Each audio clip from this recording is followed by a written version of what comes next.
Murid-murid, hari ini kita akan menyanyikan lagu suku kata. Saya suka roti, saya suka akan roti, saya.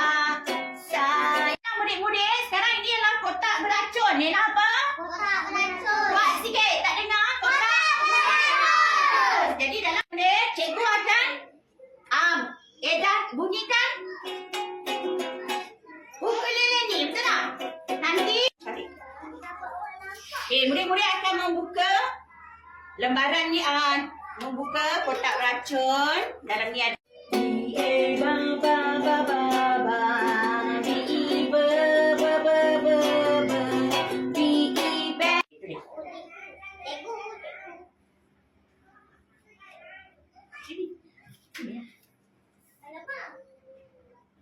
mencari kad dalam reban ayam kita. Okey, ni ialah ada sikit.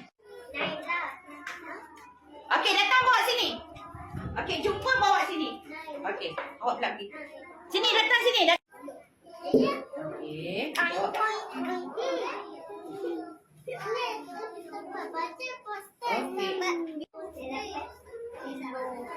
Balon.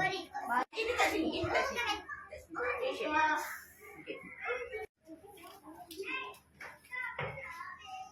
Daripada inovasi tadi, murid-murid telah berjaya.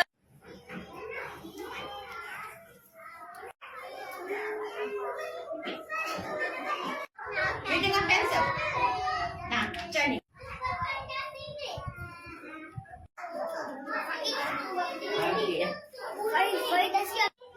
Okey, Yusof letak kotak sana. Terima kasih Yusof. Daripada inovasi tadi, murid-murid telah berjaya meletakkan suku kata dan disambungkan tu di tempatnya.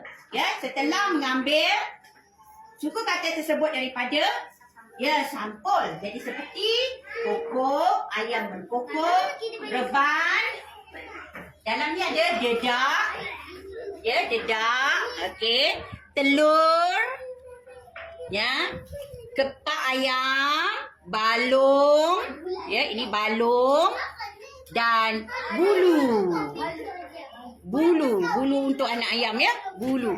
Jadi dengan cara ini murid-murid tadika, murid-murid prasekolah telah berjaya mendapat satu inovasi semula jadi, iaitu dalam bentuk reban ayam yang dibuat secara maujud. Mereka boleh sentuh, mereka boleh lihat dan mereka boleh mengenali dengan lebih dekat struktur reban ayam tradisional dan juga mengenali bahagian-bahagian yang terdapat dalam reban dan juga mengenali apakah yang terdapat pada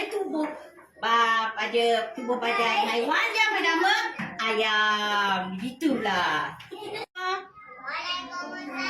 Baiklah, murid-murid, hari ini kita akan menyanyikan lagu suku kata KVK, KV dan KVK. Baik, kita bersama-sama dengan cikgu menyanyikan lagu Ba, Be, Bi, Bo, Bu dan huruf seterusnya. Boleh tak? Boleh. Okey. Dah bersedia semua murid? Dah. Okey, 1, 2, 3. B, A, ba, ba, ba, ba, ba. B, E, ba, ba, ba, ba, ba. B, E, be, be, be, be, be. B, I, B, B, O, bo, dan B, U.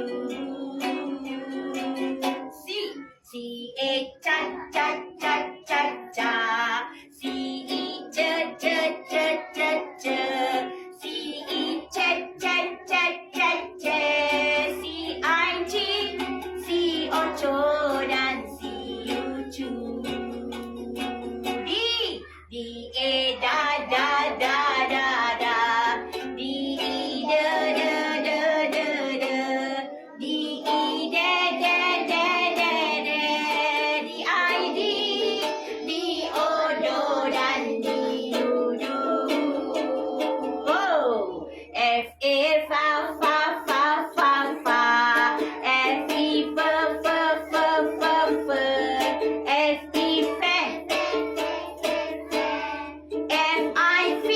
saya daripada wakil ibu bapa anak-anak di Tadika Pembantu Bestari amat penyokong inovasi ukulele dan kit beracun ini kerana mendatangkan kebaikan kepada anak-anak kami di Tadika Pembantu Bestari. Selain belajar dalam keadaan berhibur, mereka juga dapat membaca lebih cepat, mengenal suku kata dan mampu melukis dengan baik. Tahniah diucapkan kepada Puan Hanisa yang menghasilkan idea muzik dan bahan mewujud untuk murid-murid di Tadika.